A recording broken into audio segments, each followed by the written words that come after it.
fazer com o tal do Jesus Cristo. E este é o grande problema da história. Você está entendendo?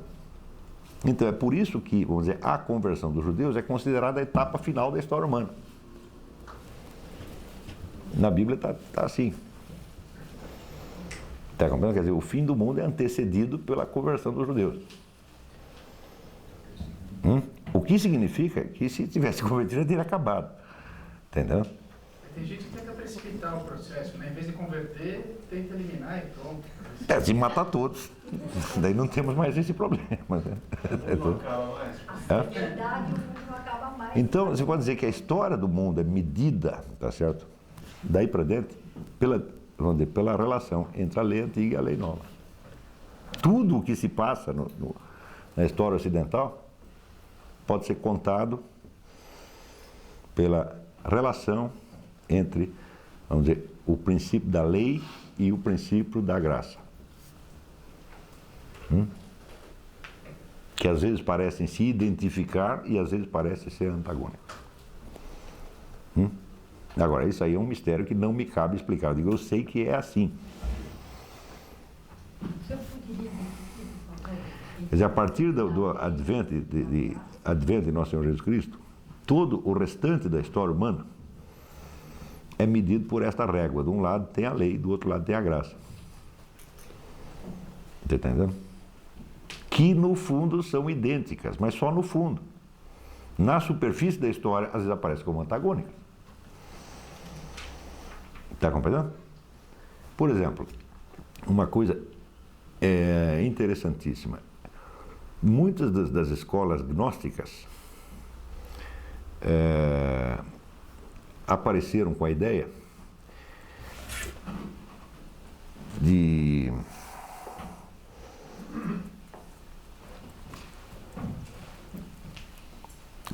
precisaria colocar um intermediário entre este baixo mundo, que é o mundo, vamos dizer, da lei, da fatalidade, etc., e o Deus eterno, que é o Deus da graça.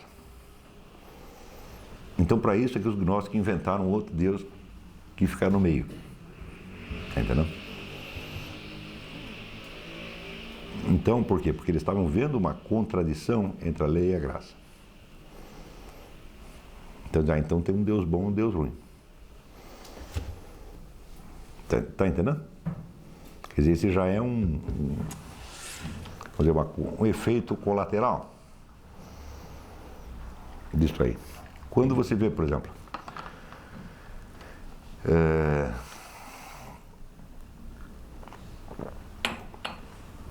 quando um povo opta pelo socialismo, o que ele está fazendo? Está dizendo aqui, nós vamos fazer um negócio que vai estabelecer a total unanimidade junto com a total espontaneidade e liberdade. Não é isso que eles estão prometendo? Uma sociedade perfeita. O que é isso? Isso é a lei. Nós vamos dar um jeito entre a lei e a graça. Nós ainda estamos vivendo esse problema. Quando cabe a nós saber que a solução deste enigma só Deus tem. Nós não temos. Nós sabemos que em algum ponto e de algum modo a lei e a graça se articulam. Tá certo? Como? Eu não sei. Bom, aí isso é questão de fé? Não, isso não é uma questão de fé, isso é questão de lógica. Eu dizer que, olha, eles devem se articular porque vem da mesma fonte. Não é isso? E como dizia São Tomás de Aquino, Deus não pode revogar a lógica de Aristóteles. Deus é onipotente, mas isso aí não pode fazer. Tá certo? E por outro lado, eu vejo que na prática tem conflito. Mas também o conflito não é constante. Então, por um lado, você vê, pelo lado lógico, você vê a unidade, a lei da graça. E no mundo empírico, ora você vê a unidade, ora você vê a contradição. A unidade está predominando, mas não totalmente. Tem um monte de coisa que a gente não entende. Não é isso? Mas não vamos entrar em considerações sobre o fim do mundo, não é isso. O objetivo aqui não é esse, tá certo? Não é um curso de cristianismo também. Então, mas para entender a história desse período, a primeira coisa que tem que entender é que o cristianismo, como qualquer outra religião, não surge como doutrina. Não é isso?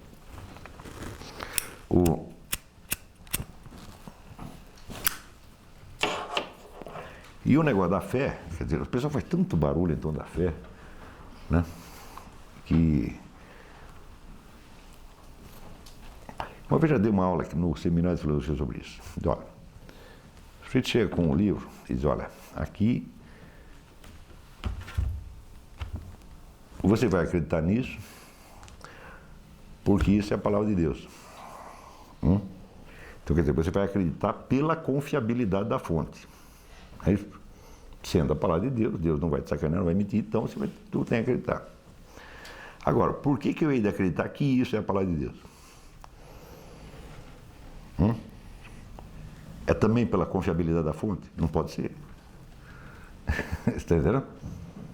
Eu acredito porque a fonte é confiável. Agora, por que eu acredito que a fonte é confiável? Então você entende que a palavra fé tem dois sentidos.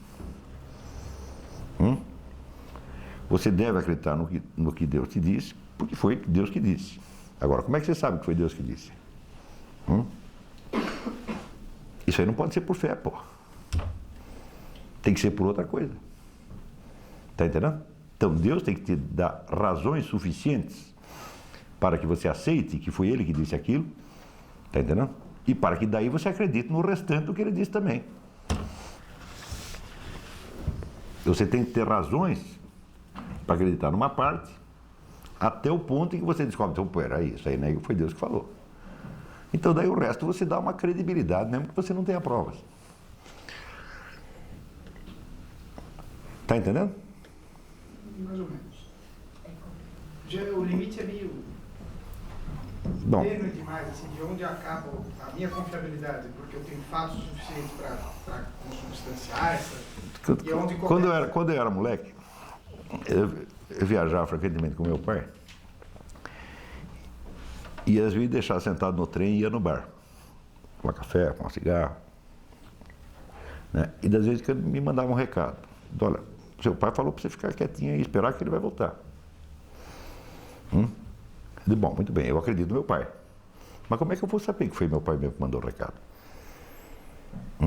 São duas coisas completamente diferentes. Deu para entender? Então, uma é a confiabilidade da fonte.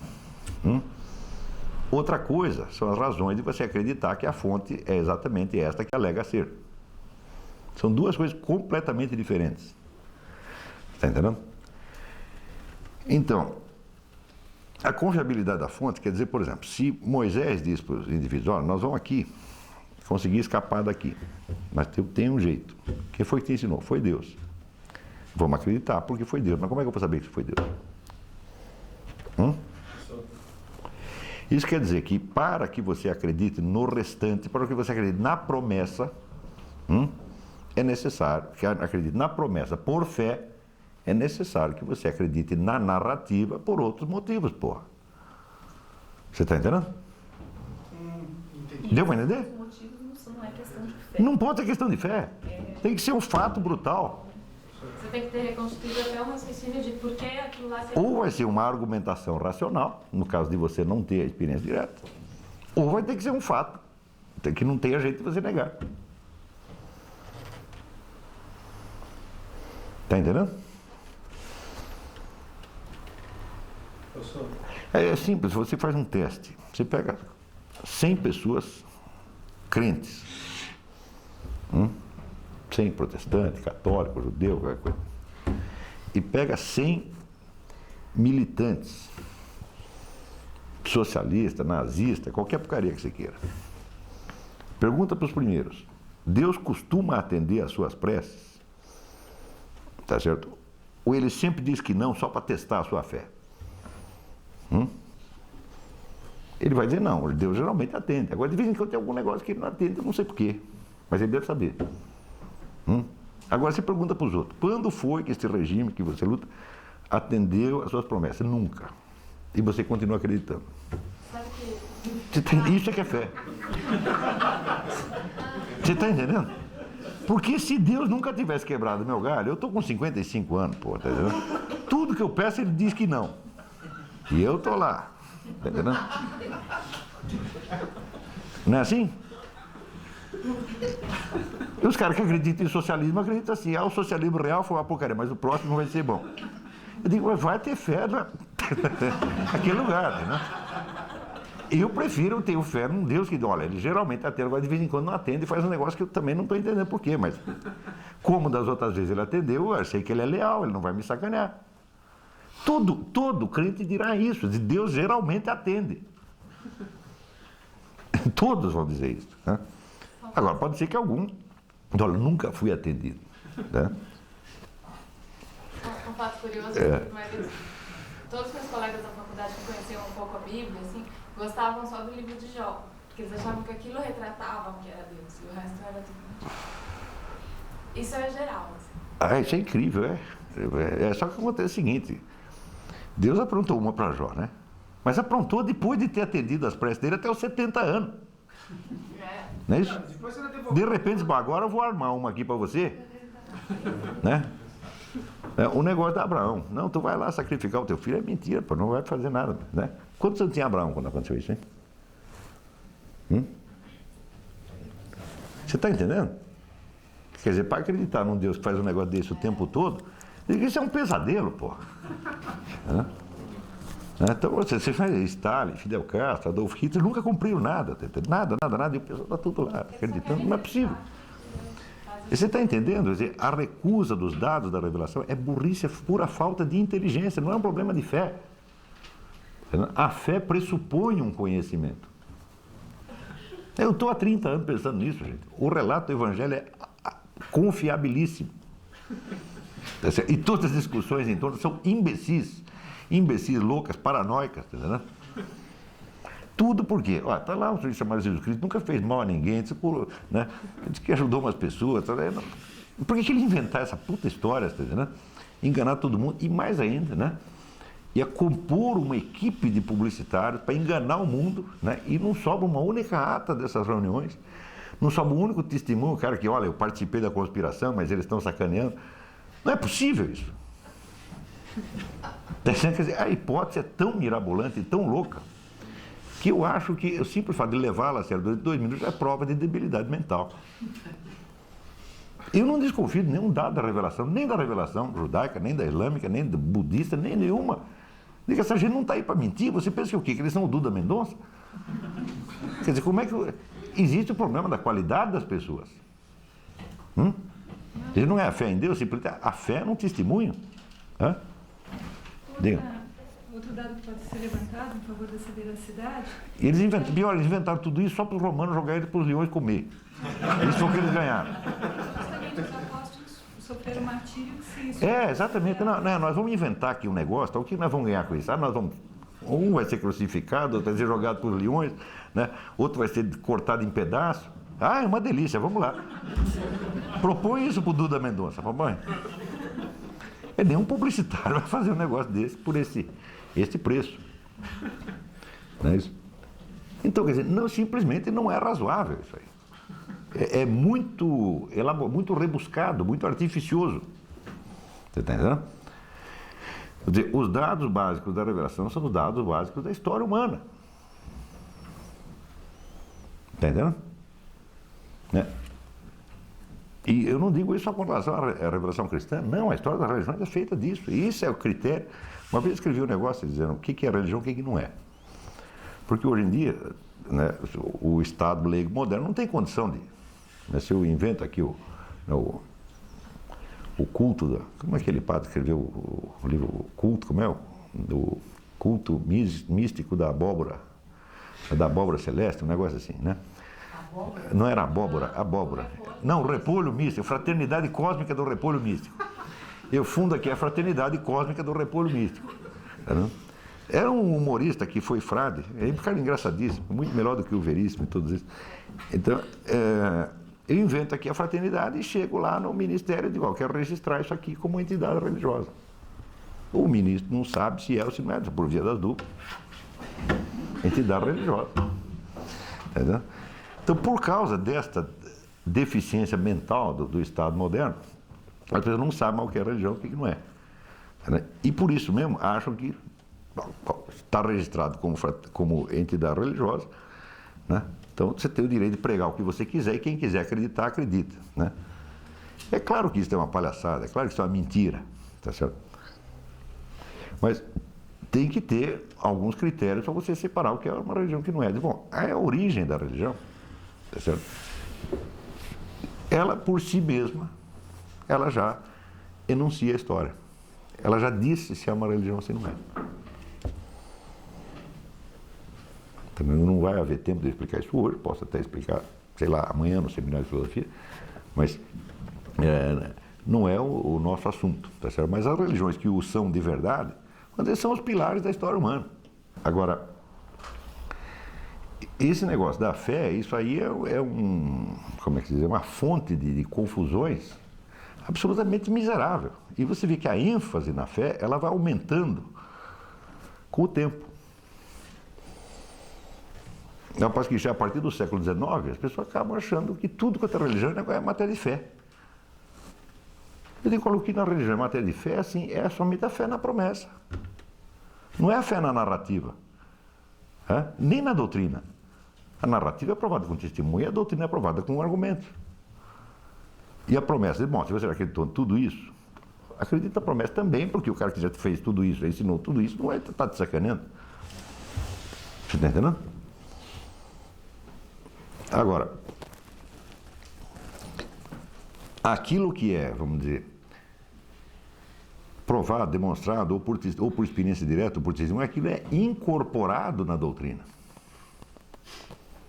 Está entendendo? Então, a ressurreição do nosso Senhor Jesus Cristo ela em si não é uma doutrina. Mas quando mais tarde se formula a doutrina, se incorpora este fato na doutrina, pô. Mas não quer dizer que ele seja doutrina. Ou ele é um fato ou ele é nada. Está compreendendo? Portanto, a discussão básica não é doutrinal. É discussão do testemunho. Está entendendo? Então, o ponto básico que vai separar o cristão do não cristão não é a crença numa doutrina. Mas a crença num fato. Ora, o fato, por si mesmo, não tem como ser objeto de fé. A não ser no sentido, vamos dizer, da fidedignidade do relato. Agora, uma coisa, eu acredito que aconteceu assim, por quê? Porque teve gente que assistiu e contaram, e não tinha nenhum malandro no meio deles, não tinha nenhum publicitário, ninguém estava ganhando dinheiro com isso. Né? E bom, então tudo isso eu acredito por fidedignidade do relato. Eu digo, bom, aí daí vai ter o juízo final e vai ter a ressurreição. Bom, essa parte ninguém viu. Né? Essa parte você acredita pela confiabilidade da fonte que te falou o resto. Está entendendo? Então, isso é a fé. A fé significa apenas, tá certo? Você não desconfiar levianamente de quem nunca mentiu para você. Embora você não possa ter prova dessa parte, você tem prova em tudo mais. Mas desta parte do futuro você não tem. Está entendendo? Agora, idiotas como Kant, porque Kant era um idiota perfeito, assim, toda a linha, tá certo? Acham que toda a religião é matéria de fé. Tudo na religião é matéria de fé. O que evidentemente é uma impossibilidade pura e simples. Quer dizer, eu acredito na palavra de Deus porque é palavra de Deus. E por que eu acredito que é palavra de Deus? É porque eu acredito? Porque sim? Simplesmente não é possível. Ou aquilo tem a consistência de palavra de Deus, e portanto, palavra de Deus não é um escrito, não é uma doutrina, não é uma frase. A palavra de Deus são fatos, são realidades, são coisas.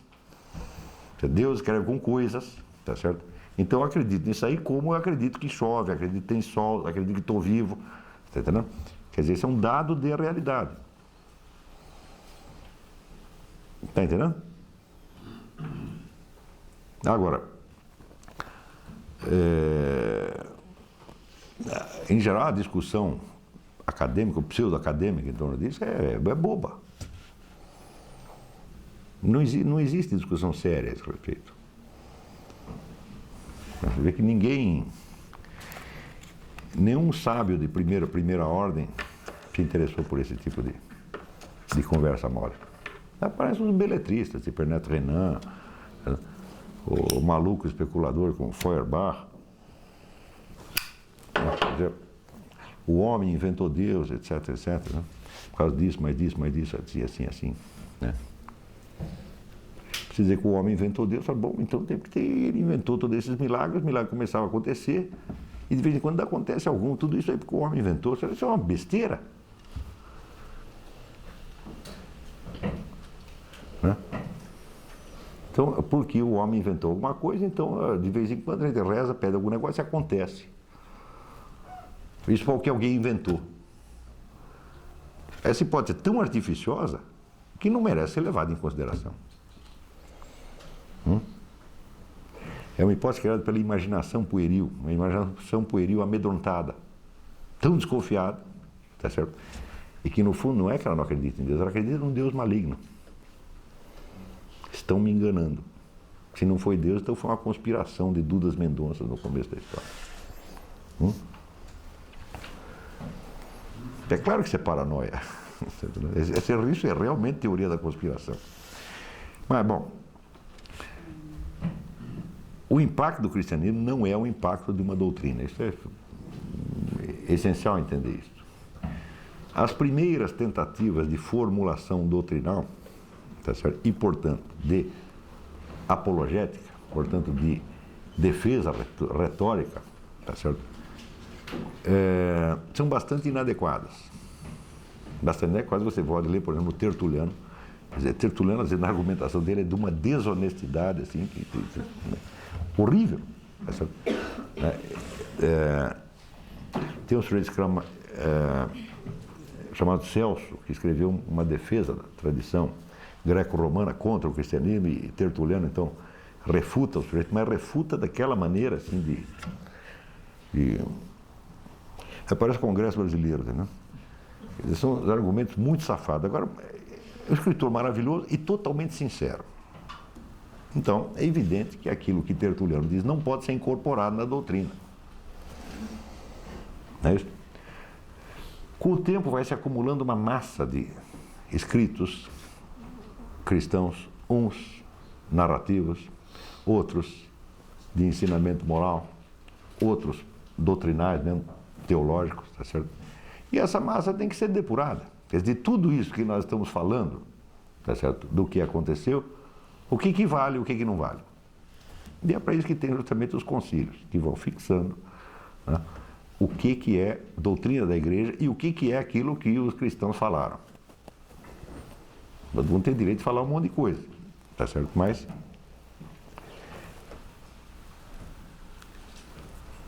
mesmo que um papa fala, não se incorpora na doutrina, a não ser que seja um decreto ex cátedra, que numa vida um papa faz 3 ou 4. O resto que ele diz é a opinião dele. Entendeu? Então, o famoso decreto da infalibilidade papal só quer dizer uma coisa, quer dizer, quando um papa decreta um elemento de doutrina, tá certo?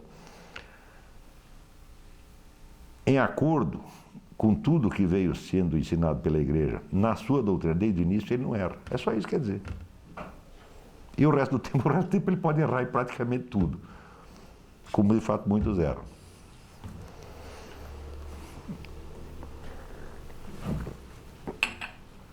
Agora, se falar em infalibilidade papal, então dá a impressão, né, que é uma coisa absurda, que você tem que obedecer aquele jeito, faça ele o que fizer.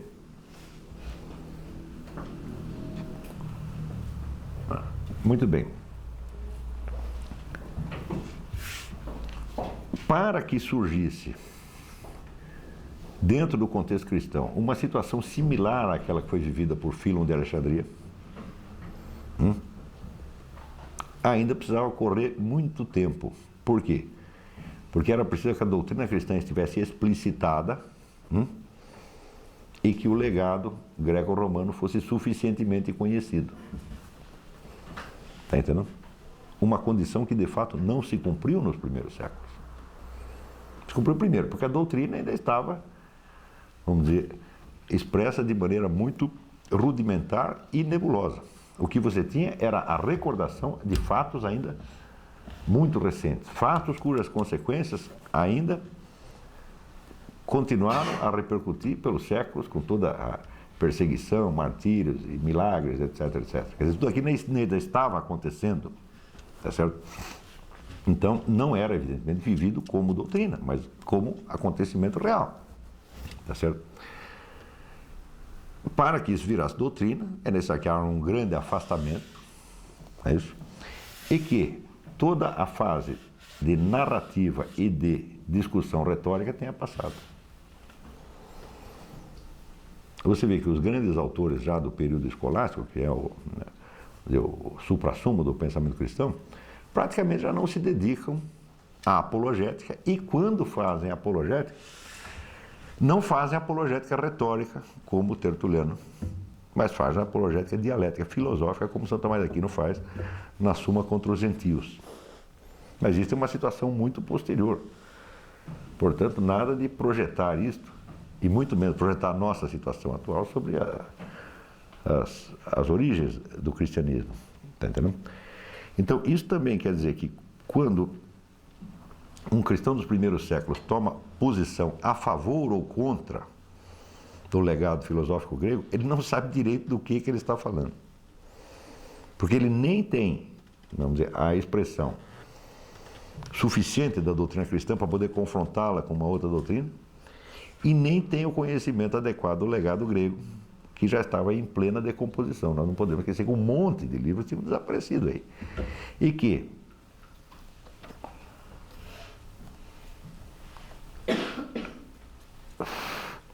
por exemplo, quando você lê Tertuliano, e sempre que ele se refere aos filósofos gregos, ele se refere à academia. Vocês da academia, tá, e ali na academia ele mete platônicos, aristotélicos, estoicos, cínicos, etc. Para ele é tudo academia. Então você vê como a informação do cara era deficiente. Então não existe a possibilidade de uma confrontação efetiva, a não ser muitos séculos mais tarde. Então precisa o quê? Precisa ter, pelo lado cristão, precisa ter tido muitos concílios e ter estabilizado um certo corpo de doutrina. E pelo lado greco-romano, precisa ter resgatado aquela papelada toda e botado em ordem. Entendeu? Então, isso quer dizer que os primeiros confrontos, como você vê em Santo Irineu, em Tertuliano, em Orígenes, em Clemente de Alexandria, não são uma confrontação sistemática e para valer. São apenas, vamos dizer, um entrechoque de impressões. Quer dizer, eu tenho impressão de que a doutrina cristã diz assim, assim, assim. Entendeu? Eu tenho impressão que ser cristão é isso, assim, assim, assim. E tenho impressão que os gregos dizem aquilo outro. Mas quando você vai ver, há uma boa quantidade de fantasmagorias. Como existiam fantasmagorias no próprio Philon. Porque o Philon também conhecia a doutrina mosaica de maneira muito deficiente, porque ele nem falava hebraico. Ele conhecia através de uma versão, chamada versão dos 70, que eram 70 eruditos, judeus que fizeram uma tradução para o grego. E fizeram a tradução para o grego por quê? Porque os filhos, os netos já não sabiam falar hebraico. Vocês viram a confusão que estava. Então isso quer dizer, o judaísmo que o Philon defende, tá certo? É um pouco duvidoso, você não sabe se é o judaísmo exatamente aquilo. É o judaísmo tal como ele o imaginava. Ele não é um porta-voz autorizado da ortodoxia judaica. Ele é um filósofo que pegou o que sobrou de judaísmo na cabeça dele e defende aquilo. Está compreendendo? E o conhecimento que ele tem dos filósofos gregos também é deficiente, porque ele também mistura. Ele mistura estoicos com platônicos, atribui a um o que é do outro. Tá? Então, todo esse período, vamos dizer, foi um período de uma imensa confusão. Essa confusão aparece no próprio Philon, tá? Que está alheio a essa questão cristã. Tá certo? Nesta confusão, tá certo? É que aparece um monte de seitas, tá certo? Tentando resolver existencialmente certas contradições que eles viviam na carne, de algum modo, tá certo? Essas seitas todas não podem ser consideradas filosóficas, por quê? Porque não há nenhum empenho de investigação. Há um empenho, vamos dizer, de formular uma saída prática, tá certo? Para um problema existencial. E, em nome da solução, se inventava um pretexto doutrinal qualquer. Se inventava, não é um Deus, são dois, tem um bom, outro mal, é um arranjo doutrinal que o indivíduo fazia, de certo modo, para expressar o seu próprio desconforto existencial. Tá certo?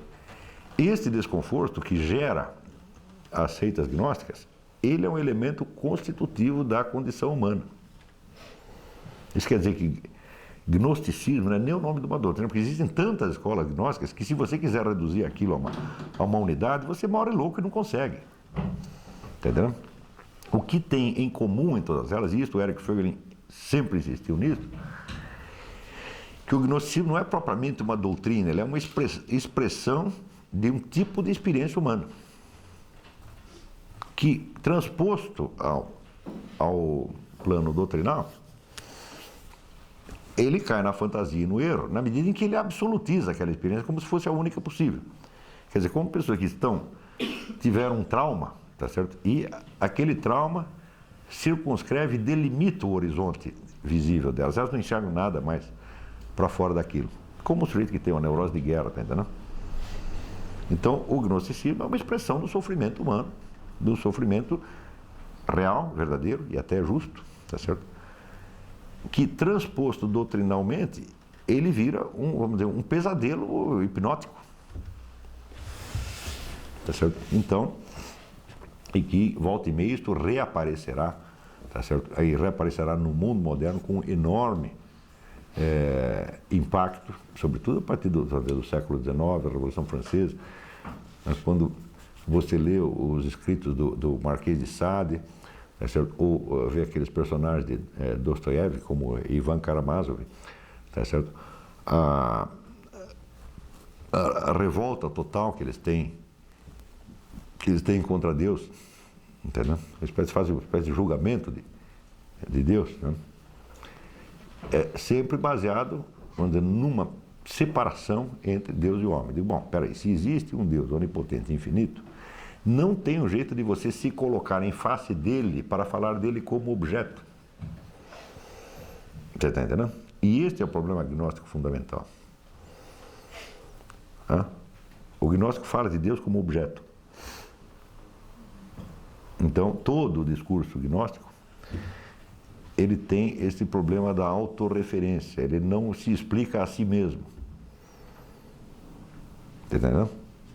Então, ele acaba sendo sempre uma exceção à sua própria regra. E isto mostra, evidentemente, uma falha, uma ruptura básica na integridade da visão que o sujeito tem. E por isso mesmo não pode ser considerada doutrina filosófica, porque a filosofia é a busca, tá certo, desta integridade. Dessa integridade não somente na esfera do discurso, mas na esfera da ação e da conduta.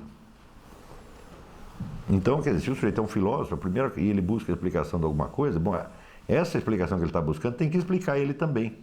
Quer dizer, eles têm que estar inseridos na sua própria explicação. Quer dizer, ele não pode ser uma exceção. E, evidentemente, uma das causas dessa experiência dolorosa que cria o gnosticismo é aquela que nós explicamos na outra vez, que é a quebra da polis, da ordem estatal, da quebra da cidadania, por assim dizer. E outra causa, evidentemente, a própria invasão, quer dizer, de doutrinas, né, que chegavam do Oriente. Cada uma propondo, né, a solução para todos os males humanos, mas pela sua própria multiplicidade, provando que elas não podiam remediar mal nenhum, porque elas mesmas eram o próprio mal. Tá certo? Então, nesse período, o gnosticismo surge como uma expressão do total desamparo humano, ao qual não resta fazer mais nada a não ser jogar a culpa em Deus. Entendeu? E aonde se repetir uma situação similar, surgirão de novo essas expressões gnósticas que só podem ser neutralizadas pela recordação do início da coisa. Quer dizer, como é que nós entramos nisso? Qual é o caminho seguido dentro do labirinto para chegar até aqui? Não é necessário dizer que a ideia de que tudo na religião é matéria de fé é uma ideia gnóstica. Porque vai separar, evidentemente. Aqui tem o mundo do conhecimento, ali tem o mundo da fé. E se fosse assim, a fé seria impossível. Porque a fé, vamos dizer, é a crença pela credibilidade da fonte, a qual supõe o conhecimento da credibilidade da fonte, o qual, por sua vez, não é matéria de fé. Está compreendendo? Quer dizer, você acredita no que seu pai disse porque você sabe que ele é seu pai. Agora, você sabe que ele é seu pai por quê? Também é matéria de fé? Não, você tem que ter tido algum indício, não é o primeiro sujeito que chega na sua casa e toca a campanha, eu sou seu pai, você vai... Não é assim também.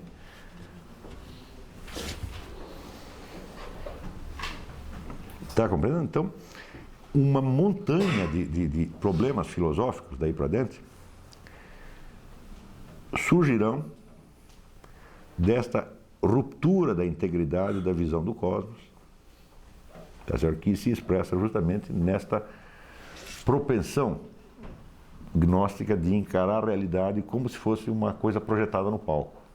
Praticamente todos os problemas filosóficos, os grandes erros e desastres filosóficos que acontecerão muito mais tarde no mundo moderno, têm aí a sua raiz. E por isso que sem esse estudo do cristianismo, das origens do cristianismo, é impossível você entender o que se passou depois. Isso quer dizer que nós ainda estamos vivendo o drama da relação dialética entre a lei e a graça, dentro do qual surge uma quantidade de sofrimento muito grande, e que só vai se desfazendo aos poucos à medida que a mensagem cristã vai chegando até as pessoas e elas vão se integrando dentro de uma ordem cristã. O que também não era fácil pelo simples fato de que não havia doutrina cristã. Não é isso? Então a coisa dependia, vamos dizer, de uma propagação enormemente problemática. Porque o sujeito que ia pregar, levar a mensagem cristã, ele era o portador do Evangelho, portador da Boa Nova. Não é isso? Ora, para ele ser portador da Boa Nova, ele precisava não ser somente um portador, ele precisava ser um sinal dela. Está compreendendo? Então isso quer dizer que aqueles camaradas que foram, como São Patrício, que foi lá cristianizar a Irlanda, ele não estava levando uma doutrina, ele estava levando uma notícia e uma prova. A prova que era ele mesmo.